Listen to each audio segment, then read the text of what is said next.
Oh, so many twists in this one episode. And a lot of them really don't make a lot of sense, but okay. Danganronpa 3, The End of Hoshikakara Mirai-hen, episode 11. Okay, so the episode itself opens up interestingly enough with a flashback to when the survivors of the first game, the Surviving Six, all came out of Host Academy, and then saw how much the world had gone down the crapper. Wow, that's kind of makes the ending to that game a lot more depressing. What makes it even more depressing is that we see that right outside of the school, I guess they were being monitored by the Future Foundation from the start. So yeah, that's interesting. So if Danganronpa if it had actually occurred, would that mean that they would have seen Junko or Mukuro rather dressed up as Junko come out? Would they have shot her on the spot? I hope not, because I like Mukuro. But anyway, sorry, need to get back on track. So yeah, they were monitoring them.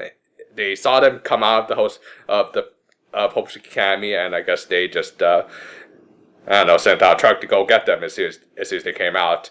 But yeah, so then going back to the present day, we go back. We learn from Kyoko's notes that more than likely all of the attackers were actually the victims themselves. Yeah, they all committed suicide because a certain video induced despair into them that made them want to kill themselves.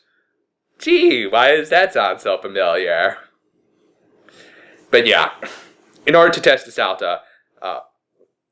Makoto purposely, a video which would probably be from the monitor. So in order to test this out, Makoto has everyone tie him up and then right in front of a monitor, and then has everyone else go get as far away from the monitors as possible, just to see if anything happens.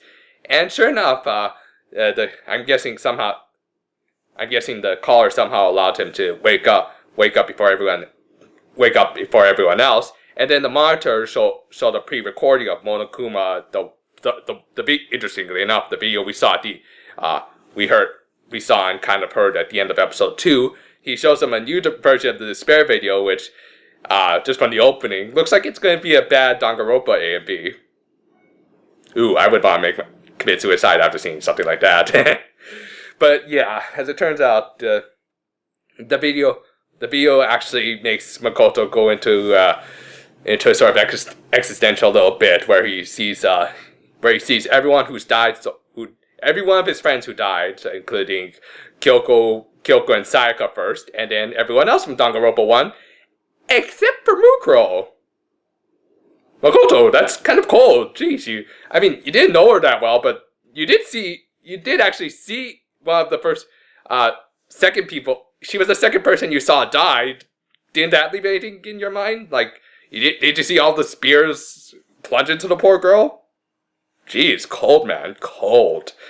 But yeah, because of the video, Makoto somehow manages to free himself from his binds and then tries to commit suicide with a knife that came out of the monitor.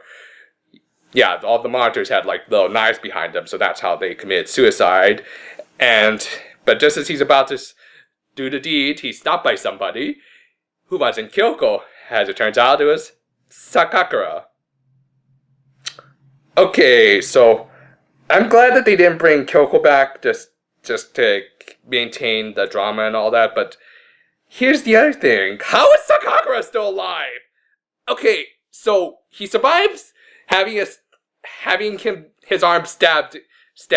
Alright, I could maybe sort of believe that. But yet he's been surviving for the last few hours with a huge stab wound in his chest, and in order to prevent himself from falling asleep again, he purposely had to cut off his own left arm. He got stabbed in the chest, and yet he still had the strength to actually cut off his own left arm, and he hasn't died from blood loss after, like, I don't know how long the time limits are, but he's survived that long? Oh my god, that is ridiculous. So, you can't survive after you've lost more than half your blood. You just...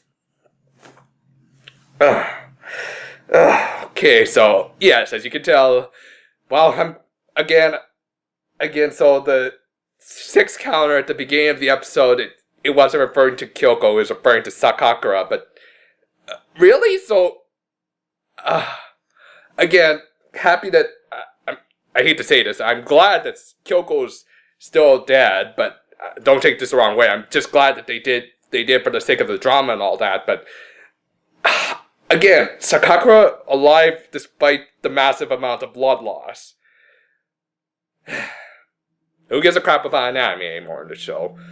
Anyway, so after Sakakura snaps Makoto out of it, they go over what they discuss how it all went down. As it turns out, everyone who was closest to the monitor was woken up by the collars and by the wristbands, and then from there they were shown the video, and then they committed suicide in some of the most elaborate ways possible.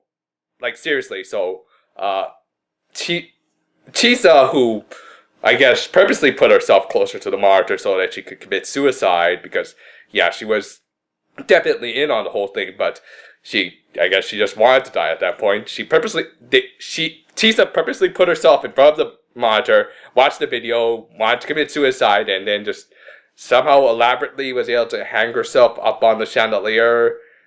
Great Gozu was able to, like, stab himself, like, all crazy, and then somehow conveniently wires came down and managed to hang him up in the air, and then so Seiko was able to, like, just hang herself up by banging herself up against the wall like that, and then Ruka was able to do all that to herself.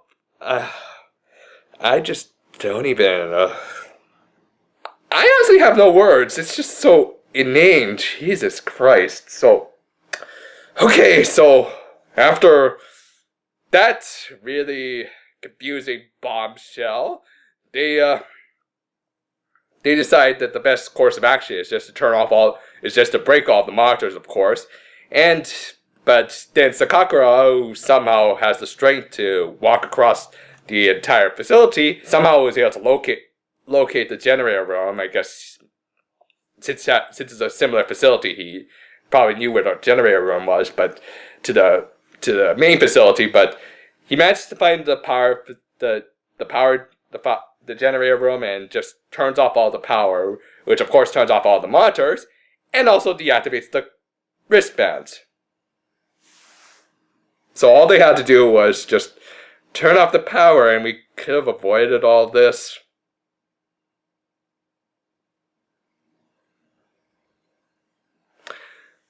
Okay, so, I don't even know what to say at this point, so, ooh.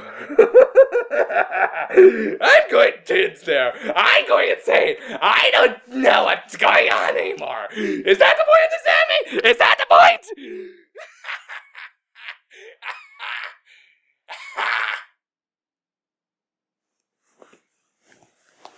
So, did I have anything else to say? Okay, so the episode then ends with, oh yeah, in the middle of all of this, they also discuss who they think is the mastermind.